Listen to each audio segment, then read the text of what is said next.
درې سرزوري د ناول درېیمه برخه.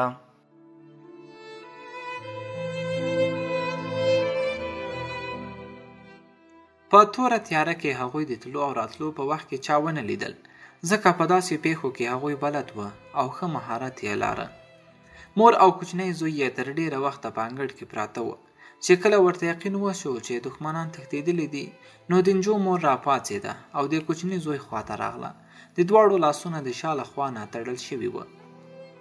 په ډېر مشکل سره یې د خولو نه رومالونه لرې کړل او بیا یې یو بل ته په خوله د تړل شوو لاسونو غوټې پرانیستلې او بیا په تیزۍ سره کوټې ته رادننه شول. هلته د نجو د حالت په لیدلو سره یې د مور له خولې نه یوه دردونکې چغه ووتله. هغې د لور مخ د ځان په لور راواړولو. شکېدلې جامې د هغې په بدن وې، په وینو کې لت پت پرته وه. دواړه لاسه یې په کټ تړل شوي وه او د نیمې بېخودۍ په عالم کې یې اوښکې په مخ روانې وې. زړې مور خپل کوچني زوی ته وویل: په منډه لاړ شه او پلار ته دې ووایه چې په مونږ قیامت راغلی دی. هغه په منډه د غونډې ځای ته لاړ. غمځپلې مور په سلګو سره د خپلې لور بدن له وینو څخه پاک کړ. جامې یې ورته واغوستې او خپل مخ یې په څپېړو څپېړو وهلو او ژړېدله. بیا بهر کوڅې ته راووتله او په چغو چغو سره یې ګاونډیان خبر کړل. په لږه شېبه کې هلته ښځې راجمع شولې. نجو نه پېژندل کېدله. د هغې کمڅۍ پرې شوې وې. په سر یې لږ لږ ویښتان د ازغو په څېر ولاړ وه. په مخ یې د زخمونو نښو دا کیسې کولې چې په هغې خوارکۍ د بېرحمۍ سره ظلم او تشدد شوی دی. ماشوم په غونډه کې خپل پلار ته وویل: کور ته غله راغلي وه. تر څنګ یې ناستو کسانو یو بل ته وویل: د باسکویل جوړونکو په کور کې څه د سرو زرو خزانه پټه وه چې غله ورپسې راغلي وه. دین محمد په غوسه راپاڅېده. ویې ویل: د چا په کور کې چې پیغلې نجونې وي، هغه له خزانو نه کمې نه دي. دا مه هېروئ چې شاوخوا کلو کې تر دې دمه 4 پیغلې تښتول شوي دي. ما سره راځئ، خامخا څه پیښه شوې ده. دا وخت شوکت علي کامراني وینا کوله او د مشکلاتو د کموالي خبرې او وعدې یې کولې. خلکو په توجه سره د هغه خبرو ته غوږ نیولی و. دې وخت کې یو سړي د دین محمد په لور وکتل. ویل یې: غلی شه، نه ګورې چې وزیر صاحب مهمې خبرې کوي. دې شیبه کې ډېرو ګجرانو د شیدو د نرخ په کموالي غبرګون ښکاره کړ او په خپلو کې یې له یو بل سره پس پس شروع کړل. وسلوالو عسکرو به خلک له خبرو کولو څخه منع کول تر څو غونډه اشغال نشي او ډېر شمېر ګجر یې د غونډې له ځای نه وتلو ته مجبور کړل. طارق او دین محمد د غونډې نه روان شول. شوکت علي کامراني، سلطان بګا او سردار چې هغوی په تلو ولیدل، نو پوه شول چې کار شوی دی. دغه شان غونډه روانه وه او په لږه شېبه کې طارق او دین محمد بیرته ورخطا د غونډې ځای ته راورسېدل او د شوکت علي کامراني په وړاندې یې په چغو چغو سره وویل: همدا اوس د دین محمد په کور 4 تنه غله دننه شوي وه. هغو د دین محمد لور نجو تباه او برباد کړه. شوکت علي کامراني مایک په لاس کې نیولی و او په جذبې سره یې وویل: نجو زموږ د ټولو لور او خور ده. موږ به مجرمان تښتېدو ته پرېنږدو. سلطان بګا ته یې امر وکړ چې فوراً د مجرمانو لټون وکړي. تاڼهدار سلطان بګا له څو وسلوالو پولیسو سره روان شو چې خلکو ته وښایي په دې پیښه غمجن دي. د تلو په وخت کې یې وویل: لومړی به د نجو بیان اخیستل کیږي چې هغه ووایي چې ورتلونکي غله څوک او په کومې څېرې کې وه. د پولیسو د تلو نه پس ځایي خلک هم ډلې ډلې د دین محمد کور ته روان شول. د نجو حالت د افسوس وړ و. د هغې جړ او پرې شوي ویښتان داسې ښکارېدل لکه یوه لیونۍ نجلۍ چې وي. د بدترین تشدد او برباد کېدو باوجود د هغې په سترګو کې اوښکې نه لیدل کېدلې. په برګو برګو سترګو یې یو خوا بل خوا کتل لکه دښمنان چې لټوي. بیا د هغې پریشانه نظر په سلامت علي پرېوته. د طارق پلار سلامت علي یو ځل هغې ته ویلي وه: زما د زوی لمن پرېږده، ته زما په کور کې کله هم انګور نشي جوړېدلی. سلطان بګا ترې وپوښتل: تا به د هغو غلو شکلونه لیدلي وي، ما ته د هغو نښې وښایه. نجو بیا د سلامت علي په لور وکتل. هغه ډېر پریشانه شو. ویل یې: ما ته داسې بار بار ولې ګورې؟ طارق وویل: نجو حوصله وکړه، زه له تا سره یم. شابه د تاڼهدار صاحب د خبرو ځواب ورکړه. سلطان بګا د هغې د مور نه پوښتنه وکړه: تا به هغه خلک پېژندلي وي؟ د نجو مور په سلګو کې وویل: غلو مخونه په نقاب کې پټ کړي وه، صرف سترګې یې ښکاره کېدلې. خو د تلو په وخت کې یوه وویل: زوی یې ستا لور ناوې جوړوي، خو د خسرې یې پرې خوښه نه ده. سلامت علي په غوسې سره وویل: داسې چټیاټ وایې؟ د پلار او زوی کورنۍ مسله ده، هغه غلا او داسې خبرې. سلطان بګا د سلامت علي خبرې پرې کړې. په سخته لهجه یې ورته وویل: چټیاټ خو ته وایې او دا ښځه د بیان ورکولو نه منع کوي. له دې ځایه بهر ووځه او خپل زوی هم یوسه. زه د مور او لور بیان لیکم، دوی به په کاغذ د خپلو ګوتو نشان لګوي، بیا به ستا او د دوی بیان سره پرتله کوو. طارق خپل پلار ته په تروش تندي وکتل. ویل یې: پلاره بهر راووځه. طارق نجو ته وویل: زه بهر ولاړ یم، هغه بیان ورکړه چې کوم رښتیا وي. له چا نه ډارېږه مه، زه به ستا ملګرتیا پرې نږدم. طارق چې بهر ووتلو نو پلار یې ورته وویل: زویه په ما شک مه کوه، د نجو عزت لوټ شوی دی او ستا د همدردۍ حاصلولو لپاره زما خلاف خبرې کوي. طارق ورته وویل: هغه خو چوپ چاپ ده، ستا خلاف خو یې څه نه دي ویلي. سلامت علي وویل: د هغې مور خو لګیا ده موږ په منځ کې جنګوي او خپله لور د ډولکي په څیر ستا په غاړه کې اچوي. د عقل نه کار واخله، اوس د هغې په لمن داغ لګېدلی دی. طارق ورته وویل: تا چې څه غوښتل هغه وشول. سلامت علي په غوسې سره وویل: غلی شه، چټیاټ مه وایه، ما داسې هیڅ نه غوښتل.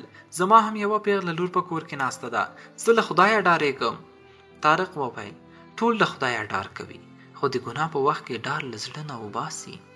سلامت علي په قهر سره وویل: ای د سپي زویه، غلی شه، له عقل نه کار واخله، دا ګناه ما نه ده کړې. طارق وویل: تا یوه ورځ ما ته ویلي وه که د نجو خیال د زړه نه ونه باسې نو زه به هغه په بازار کې لیلام کړم. سلامت علي وویل: هغه خو ما د غوسې نه ویلي وه. طارق ورته وویل: دا کار دې هم د غوسې نه کړی او یا دې په بل چا باندې ترسره کړی دی. دا خبره به پټه پاتې نه شي، رښتیا ووایه چې هغه خلک څوک وه. سلامت علي ناڅاپه یوه څپېړه په مخ ورکړه. ویل یې: لعنت دې وي پر تا، لرې شه زما له مخې نه، کنې زه به ستا ورمېږ مات کړم. طارق وویل: که د یو پلار په نیز مې ووهې نو سر به مې ښکته نیولی وي، خو که دا خبره په تا ثابته شوه چې تا زمان جو برباد کړې ده نو زه به ستا د پلارولۍ رشته هیره کړم او معلومه نه ده چې بیا به در سره څه عمل وکړم. سلامت علي وویل: رنګ دې ورک کړه، زما د دې نجلۍ سره هیڅ دښمني نشته، خو یوه خبره ده چې زړه مې پرې یخ شو، اوس به هغه کله هم زما د کور ناوې نه شي. سلطان بګا چې بهر راووته ویل یې: مور او لور چې کوم بیان ورکړی له هغې نه اندازه لګي چې رښتیا هم ستا زړه پرې یخ شوی. بیا سلطان بګا عسکرو ته وویل: دې بوډا ته ولچکې ور واچوئ او تاڼې ته یې راولئ. طارق وویل: پلار ته مې ولچکې مه اچوئ، زه له دې نه حقیقت معلوموم، په خدای قسم چې نجو سره به بې انصافي نه کیږي. سلطان بګا ورته وویل: ما پرېږده چې قانوني چلند وکړم، که ته رښتیا هم د قانون مرسته کول غواړې نو پلار دې په رښتیا ویلو مجبور کړه.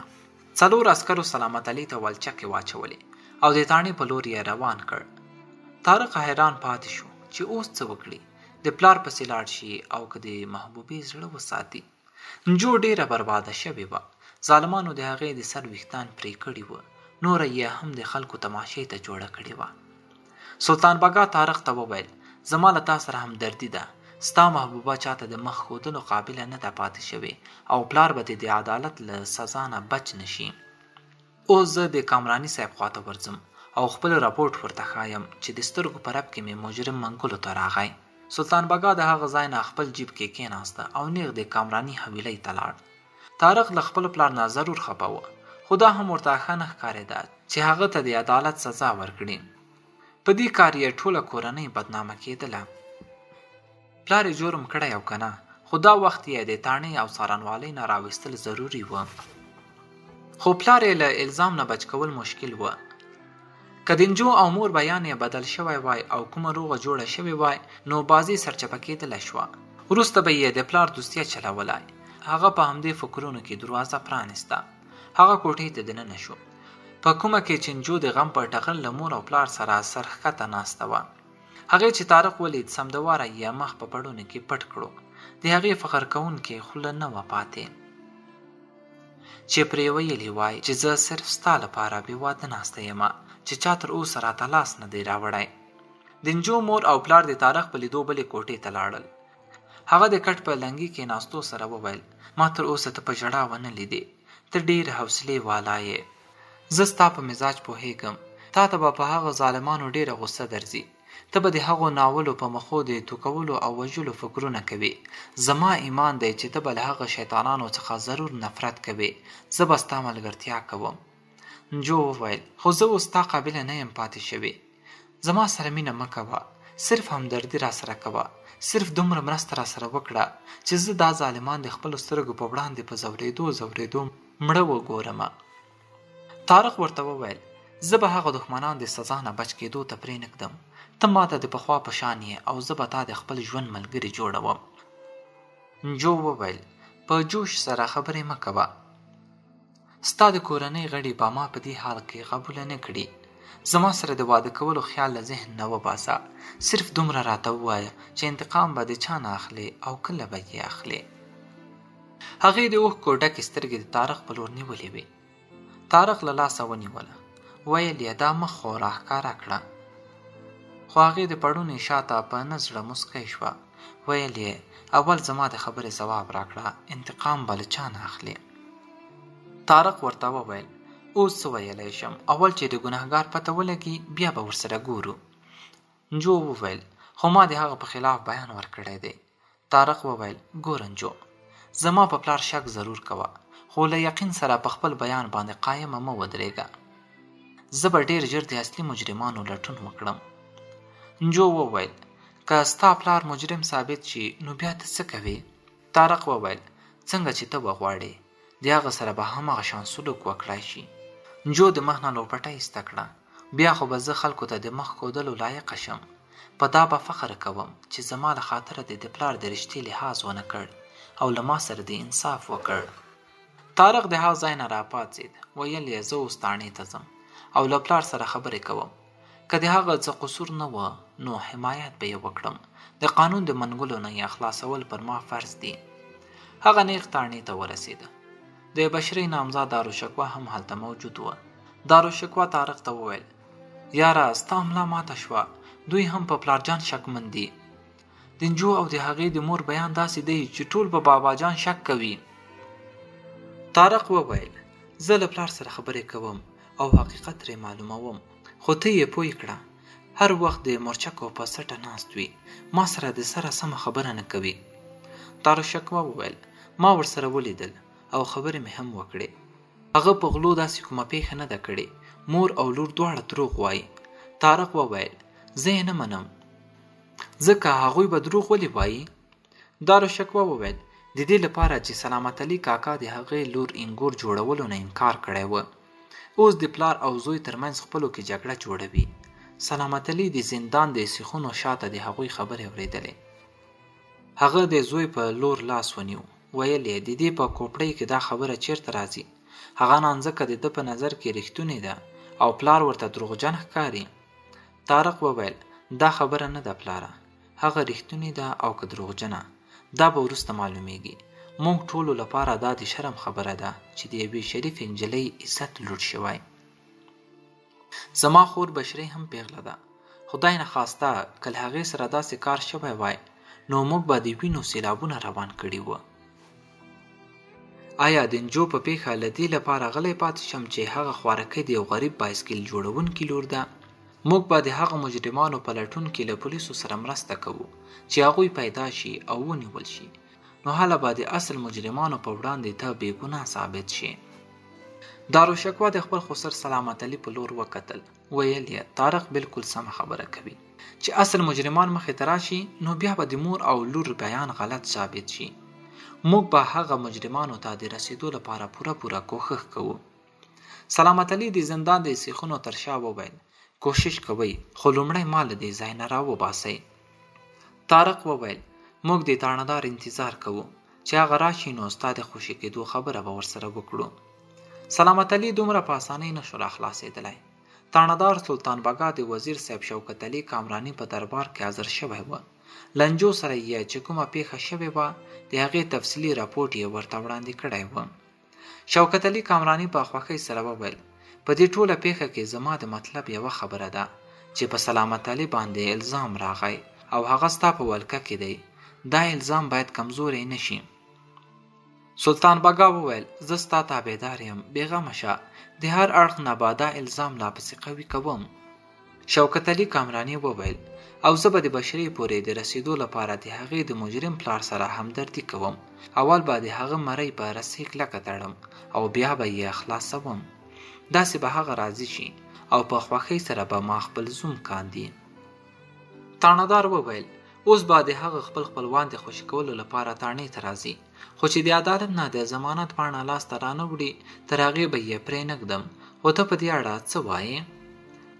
شوکت علي کامراني وویل اصولي او قانوني خبره خو همداسې ده، خو بیا هم که د هغه خوشي کولو لپاره څوک راغلل ما ته خبر راکړه، زه به خپله هلته راشم. دغسې به سلامت علي له مانه متاثره شي او زما احسانمند به هم شي. سلطان بګا چې تاڼې ته راغی نو طارق او دارالشکوه هلته وچې شونډې ولاړ وه. هغو د سلامت علي د خلاصون لپاره زارۍ کولې. سلطان بګا ورته وویل لنجو سره شرمناکه ظلم شوی دی، هغې او مور یې مجرمان لیدلي او پیژندلي یې دي، د هغو خبرې یې هم اورېدلې دي. د مور او لور بیان خو نشي رد کېدلی، خو که د سیمې یو غټ معتبره شخص یې ضمانت وکړي نو سلامت علي د څه وخت لپاره خوشي کېدلی شي، خو دا دوسیه به عدالت ته ضرور ورځي. دارالشکوه وویل په ټول ټاون کې موږ معتبره ګڼل کېږو، اوس به درته د زرګونو او لکونو روپو ضمانت درکړم. سلطان بګا ورته په انکار سره سر وخوځولو. ویل یې سلامت علي ستا رشته دار دی، د ده خلاف جرم ثابت شوی دی، ته به ده ته د تښتېدلو موقع په لاس ورکړې، ستاسې د ګوجرو ضمانت نه منل کېږي. په دې خبره بحث شروع شو. سلطان بګا وویل زه به د شوکت صاحب سره په دې اړه خبرې وکړم، شاید هغه په دې باره کې څه وکړی شي. دارالشکوه په ناهیلۍ سره وویل هغه به زموږ لپاره هیڅ هم ونه کړي، هغه د شیدو نرخ ارزانه کړی دی او موږ ته یې ډېر تاوان را رسولی دی، هغه موږ کله هېرولی شو. سلطان بګا وویل دلته د وزیر صاحب خلاف خبرې مه کوه، ځان ته نور جنجال مه ګوره، د کار خبره وکړه، مشر دې په ضمانت وباسې او که نه. طارق وویل موږ د پلار خوشي کول غواړو، ته موږ لپاره څه وکړه. سلطان بګا د هغه ځای نه یو خواته شو. په تلیفون یې شوکت علي کامراني ته خبر ورکړ. لږه شیبه وروسته کامراني د خپلو ساتونکو سره تاڼې ته راورسېد. د هغه په راتلو سره ټول تیار سوی ودرېدل. تاڼهدار ورته احترامانه سر ښکته کړ. پولیسو ورته سلامي ووهله. سلطان بګا ورته وویل بخښنه غواړم صاحبه چې تا ته مې زحمت درکړ، خبره داسې ده چې. شوکت علي کامراني په تاڼهدار پټکه وکړه. ویل یې غلی شه، تا د سلامت علي غوندې عزتمند سپین ږیری په زندان کې بند کړی دی، فوراً یې بهر راوباسه. یو عسکر په منډه د زندان دروازه پرانیسته. شوکت علي کامراني له سلامت علي سره روغبړ وکړ او په ډېر ادب سره یې ورته وویل ته زموږ مشر یې، دا کوم زیاتی چې له تا سره شوی زه درنه بخښنه غواړم. سلامت علي سر ښکته کولو سره وویل صاحبه ما مه شرمنده کوه، ما دا سوچ هم نشو کولی چې ستا غوندې عظیمه هستي به زما دومره عزت کوي چې تاڼې پورې به راځي. شوکت علي کامراني په سینې لاسونه کېښودل. ویل یې زه به ستا د دوسیې د صفا کولو لپاره عدالت کې هم حاضر شم. ما ته بګا ویلې چې مسله ډېره سنګینه ده، ته سخت راګیر شوی یې، خو بیا هم اطمینان ساته او له ما سره اړیکې ساته. زه به پوره کوښښ کوم چې تا د دې لانجې څخه باعزته بري کړم.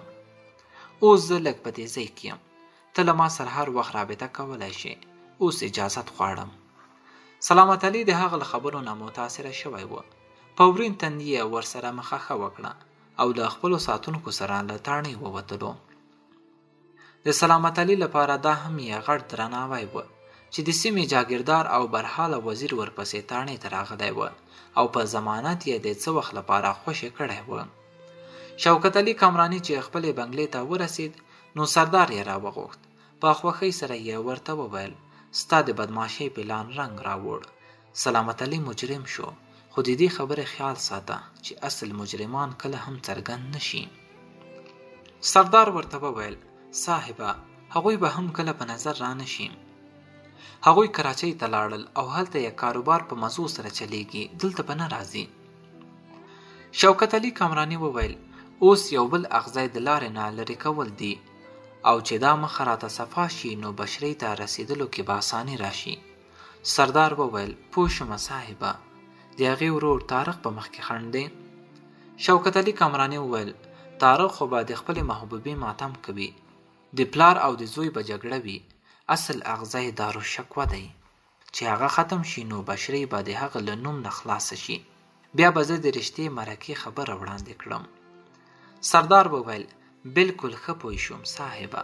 که هغه کله په نښه راغی نو د یوې نه دوهمه ساه به رانه وانخلي. شوکت علي کامراني بریتونه تاو کړل. ویل یې که دا پیښه د سیمې نه بهر وشي ډېره به ښه وي. تا باندې به د چا شک رانه شي. سردار وویل زه خام کار نه کوم. هغه یوه اونۍ یا دوه اونۍ پس کله لاهور کله فیصل آباد ته ځي راځي. دا ځل چې لاړ شي بیرته به ژوندی رانه شي.